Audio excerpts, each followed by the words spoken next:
Brian Brown has provided a recovery update after he broke his left wrist and right hand at the Knoxville Nationals. Roll this up over at stockcarreport.com. You can find the link in the description below. So if you don't know exactly what happened back at the beginning of August during the Thursday night event of the Knoxville Nationals, Brown made contact with J.J. Hickle's right rear, and his car was sent airborne and then into the outside wall. He then violently flipped 4 times before eventually coming to a stop back in the middle of the track on his roof. We can take a look at this right here.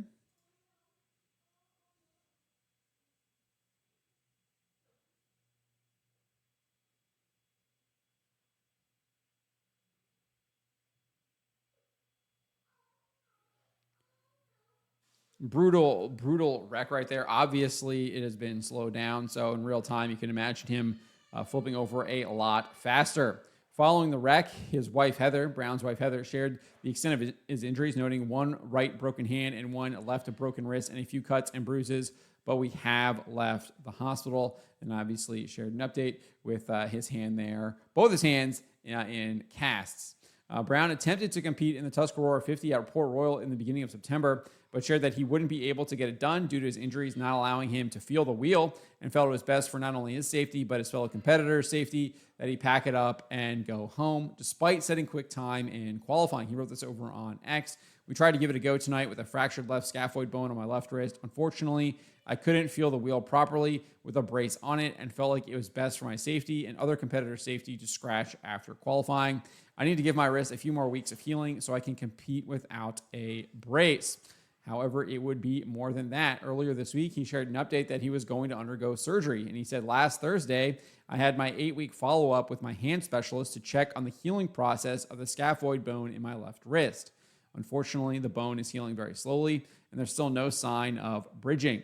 My doctor doesn't want to delay things any further, so he's recommended surgery to properly repair it. With that being said, I'm having the surgery today. He then shared the details of the procedure, saying he'll be inserting a screw along with a bone graft to help the healing process and get everything fixed up the right way. He's confident I'll be back to 100% with no restrictions by January 1st. Thanks so much for all the continued support. It means a lot. And then we got an update post-surgery, and he said this: doctor said everything went well. They placed a titanium screw in my scaphoid and did a bone graft from another part of my arm. I'm feeling good and ready to start healing.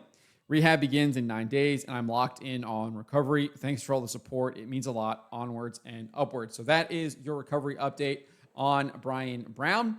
He had to undergo surgery on his left wrist. He has since undergone that surgery and is now recovering, and he has rehab beginning in 9 days. And if everything goes as planned, he is expected to be back in action on January 1st. So look forward to him getting back in the car beginning of the next year. And that is your update on Brian Brown after that really violent wreck that he was involved in there at the Knoxville Nationals. But he is now recovering and is looking to make a full recovery with no restrictions by January 1st. So that is very good news for him.